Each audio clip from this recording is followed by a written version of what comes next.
ও বান্দা, তোর এত টেনশন কিসের রে? আমি আল্লাহ তো তোর জন্য আছি। সুবহানাল্লাহ, আমি আছি না তোর? আরে যার কেউ নাই তাই না টেনশন করে, যার টাকা নাই সে টাকা নিয়ে টেনশন করে, যার অভিভাবক নাই সে অভিভাবক নিয়ে টেনশন করে, যার মোবাইল নাই সে মোবাইল নিয়ে টেনশন করে। আরে আমি আল্লাহ তো আছি, তো আমি আল্লাহ তো আছি যিনি ইন্নাল্লাহ আলা কুল্লি শাইইন কাদির। আমি আল্লাহ রহমান তো আছি, আমি রহিম তো আছি, আমি গফফার তো আছি, আমি সত্তার তো আছি। সুবহানাল্লাহ, আমি গফফার তো আছি, আমি রাজ্জাক তো আছি। আরে আমি থাকতে তোর টেনশন কি? বান্দা বলে যে কথা তো ঠিক, যার নাই সে এনে টেনশন করে। আমার আল্লাহ যদি আমার থাকে, আমার তো টেনশন করার দরকার। তার মানে আমি এতদিন টেনশন করেছি, আসলে আমি আমার আল্লাহকে রাখতে জানি নাই।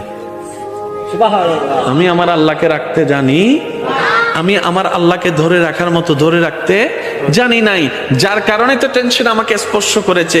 সেজন্য দেখবেন আল্লাহ ওয়ালা যারা হয়, মাথার উপর ছাদ নাই কিন্তু টেনশন ছাড়া মুখে হাসি আছে, পেটের মধ্যে খাবার নাই মুখের মধ্যে কিন্তু টেনশন ছাড়া হাসি আছে, যার উজ্জ্বল দৃষ্টান্ত এই পৃথিবীকে চাক্ষুষ ভাবে দেখিয়ে দিয়েছেন কারবালার ময়দানে ইমাম আলী মাকাম ইমাম হুসাইন রাদিয়াল্লাহু তাআলা। সুবহানাল্লাহ, পরিবার সবাই শত্রুদের তীরের ভিতরে ছিল, তলোয়ারের ভিতরে ছিল, কাফেলার মধ্যে খাবার নাই কিন্তু মুখে কোনো টেনশন নাই, পানি নাই কিন্তু মুখে কোনো টেনশন নাই, পরিবার শহীদ হচ্ছে মুখে কোনো টেনশন নাই। জগৎ জিজ্ঞেস করে, ও ইমাম হুসাইন, এই কঠিন মুহূর্ত আপনি এত খুশি মনে আছেন কিভাবে? ইমাম হুসাইন উত্তর দেয়, আমার মাওলা তো আমার সাথে আছে, আমার টেনশন করার দরকার কি? বান্দারে, তোমার অন্তর যখন ব্যথিত হয়ে যায়, উপশম করার মতো কেউ থাকে না। দুঃখ ভুলার জন্য যখন তুমি তোমার আপনা মানুষের হাতটা ধরে দুঃখ ভুলার চেষ্টা করো, 2 দিন পরে দেখা যায় সে আপনা মানুষটাই অন্যের সাথে হাত মিলিয়ে তোমার সাথে প্রতারণা করে, তোমাকে ধোঁকা দেওয়ার চেষ্টা করে। কথা বলেন ঠিক কি না?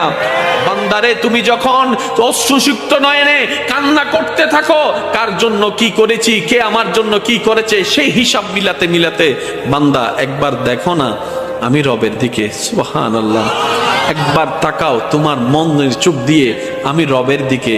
তুমি আমাকে ডাকো নাই কিন্তু আমি ফজরের নামাজ না পড়া সত্ত্বেও তোমাকে ফজরের নাস্তার ব্যবস্থা করে দিয়েছিলাম। সুবহানাল্লাহ, বান্দা তুমি আমার জমিনে দাঁড়িয়ে 1000 গুনাহ করেছো আমার আদেশ অমান্য করে, কিন্তু আমি তোমার পা ভেঙে দিই নাই, বরং হাঁটার জন্য শক্তি দিয়েছি।